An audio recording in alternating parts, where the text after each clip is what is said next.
Hey guys, this is AwesomeJohn22 coming at you today with another review. This time we're taking a look at another Age of Extinction Autobot Deluxe class scale with Crosshairs here. He is the new Autobots weapons specialist, and he actually acts as a paratrooper as well. He's got this trench coat thing that he can throw out behind him and it becomes parachutes, and I believe that's how it works anyway. We only saw it once in the movie, very briefly, though it did look pretty cool. So, you know, it's fine.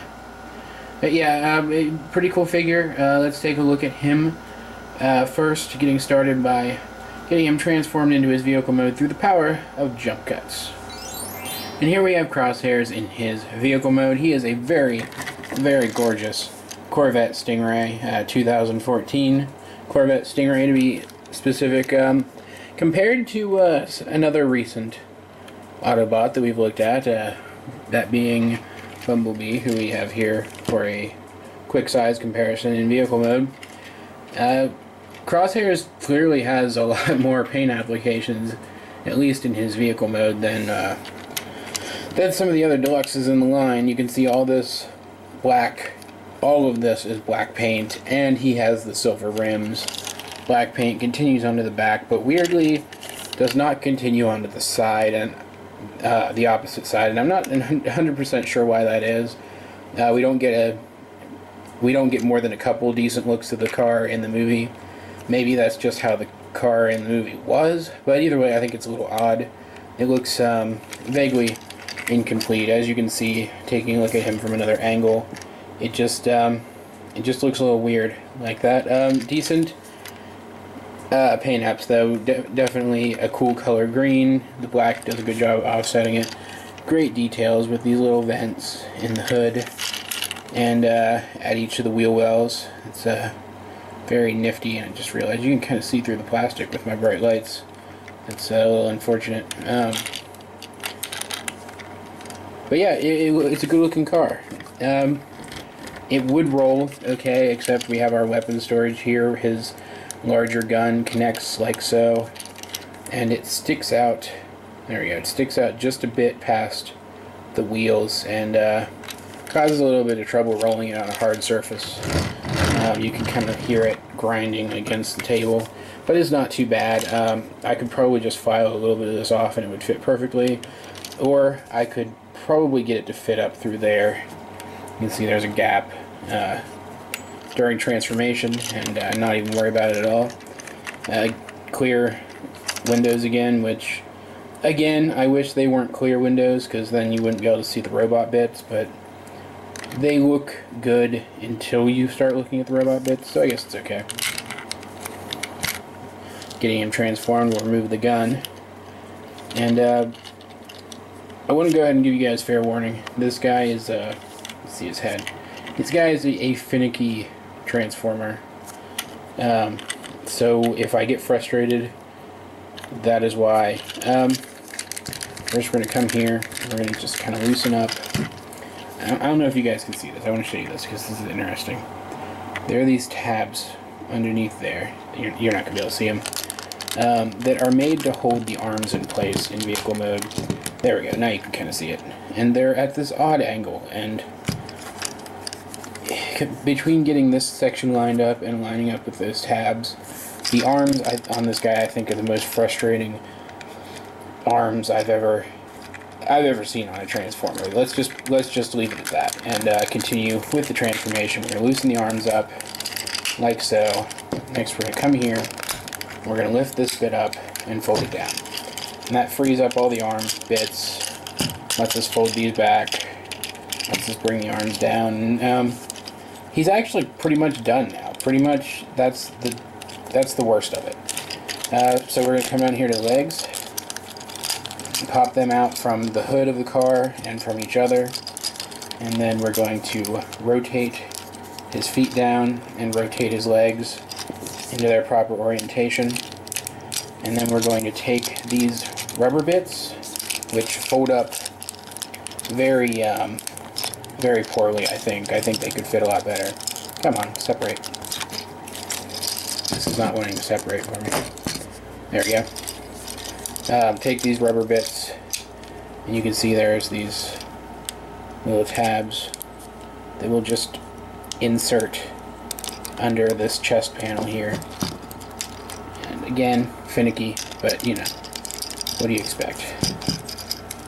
I did warn you. Like so, on both sides. No, it's not going to stay in. There we go. And now he's got kind of this trench coaty look. Moving the camera up so you can see it a little bit better. He's got this look where he looks like he's kind of wearing a trench coat type thing, like you might see in a 90s action movie. And it does a pretty good job. You can see on the back we've got his car bits hanging down, making the coat. And I completely forgot his heels, which probably explains why he's not standing correctly. He does have heels that fold out. And there, much better. And I think he looks good. I think he looks dynamic. I think the coat, it gets its point across fairly well. It's not perfect, and it certainly doesn't look like it did in the movie. In the movie, it was very clearly like a free-flowing single piece that wrapped around his entire body. It looked like a coat. Here, it doesn't quite look like a coat. It looks like parts of a vehicle making kind of a coat tail, I guess you could say. But overall, I think it does its job a lot better than I expected it ever would. One of the clever things I think they did with the characters in this movie, while I fiddle with his legs some more, is they made them all kind of, I don't want to say stereotypes, but I guess stereotypes is the right word. They made them kind of genre stereotypes for different action genres. Crosshairs here is kind of the 90s anti-hero stereotype, or archetype. There's a better word, a nicer word, archetype. He's kind of the 90s anti-hero archetype, whereas Hound is kind of the 80s, you know, all-American gun-toting action hero archetype, and Drift is kind of the Asian samurai, ninja, code of the warrior archetype, and I think that's very clever. It covers a lot of bases, allows for a lot of possibilities, and while I think Hound is by far the most fleshed out of those characters, I think they all come across fairly well because you already know a little bit about them based on the archetype to which they belong. Crosshairs, of course, being named Crosshairs, has guns, and while I remove his guns from underneath his coat, which is where they store his smaller guns anyway, this guy has actually been in the toy line before as a Human Alliance Basics from Dark of the Moon. He was a spider tank. And just wanted to put it out there, this character did not just come out of nowhere. He actually did already exist. This is just his upgraded form, I guess. Anyway, now we have these two little guns. They're kind of dinky, but they're guns nonetheless. It's extra weapons for him. Though I do have an issue with them.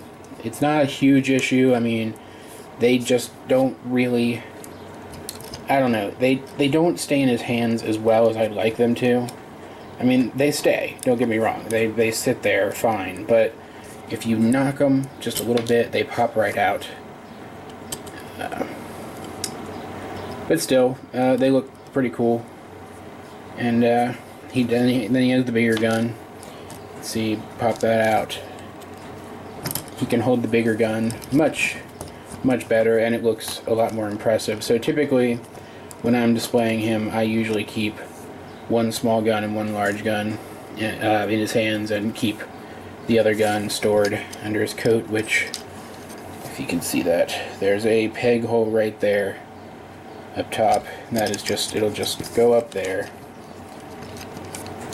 and if I can get it in there without humiliating myself too badly, we'll just peg right into place. There we go. And that is, of course, where they store in vehicle mode as well. And yeah, that's pretty much Crosshairs in a nutshell. He's got for detail, he's got a really neat head sculpt with blue light piping that you can see there, showing up really well, and he's got those nifty goggles that every time I see them, they remind me of the goggles that the kid was using in the original Jurassic Park movie that kind of show up for one scene and then we never see him again. But yeah, lacking paint ups in this mode, not surprising. The robot modes tend to do that for this line. You can see a lot of detail from the back of the car, which I totally forgot to mention before. The back of the car is the only place that's really lacking paint applications. You would expect these mufflers to be silver and maybe some red taillights, and we don't get that because of all the black paint. And again, we get black paint in this mode too. I'm pretty sure this is black paint. This is definitely black paint down here on the legs. We've got silver paint here again, and silver paint on his face, just like with the wheels. But again, I feel like there are so many details here that could have been picked out with a different color.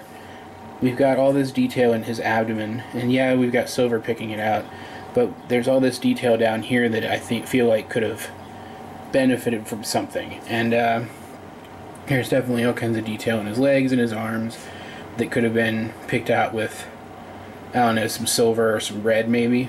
Red would have been nice, and definitely the goggles on his head could have been picked out with some color. But overall, it's a better looking figure than I think Bumblebee was in terms of paint applications, so that's a step up. And speaking of Bumblebee, here we have him in his robot mode once again, so we can show off another size comparison between he and robot mode Crosshairs, and you can see they're about the same size. And actually look pretty cool together. Bumblebee, kind of the classic movie Transformers look that we've come to know from the past installments, and Crosshairs being kind of a new design. They contrast each other pretty well while also being pretty complementary, and I really like that. So taking him away, let's continue looking at Crosshairs. He does rotate in the arms, and he has elbows. He actually has a couple joints there so that you can reposition his arms for transformation. He does rotate at the head on this ball joint that gives him a little bit of range of motion up and down, but not too substantially. In and out at the waist as well as at the shoulders, though his shoulder movement is pretty limited by all this kibble. There goes his gun again.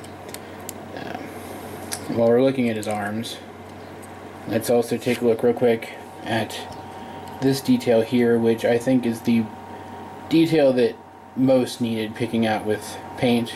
You can see he's got some meters there and just some general dashboard stuff there. It looks like parts of his dashboard actually become his arms. I think that's a really cool idea, but you can't really see them or make out well what they are because they aren't picked out with paint applications, and I think that's really a bummer. Anyway, in and out at the hips as well, though it's blocked by his coat, though he can do quite a bit of forward motion, and he does bend at the knees, and he does technically have foot movement, but that's for the transformation. So overall, decent articulation, not great, but decent, and it's just enough to get him in a couple of really cool dynamic poses like so.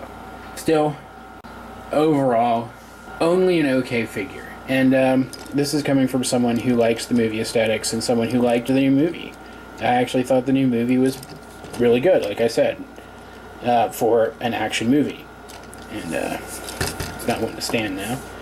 And that is coming from someone who freely admits to those things. I really only think this figure is okay. It's kind of an essential if you're trying to collect every character from the movie, if you're some kind of completist. And it definitely is a mold that pushes the boundaries of what Transformers can do at this scale.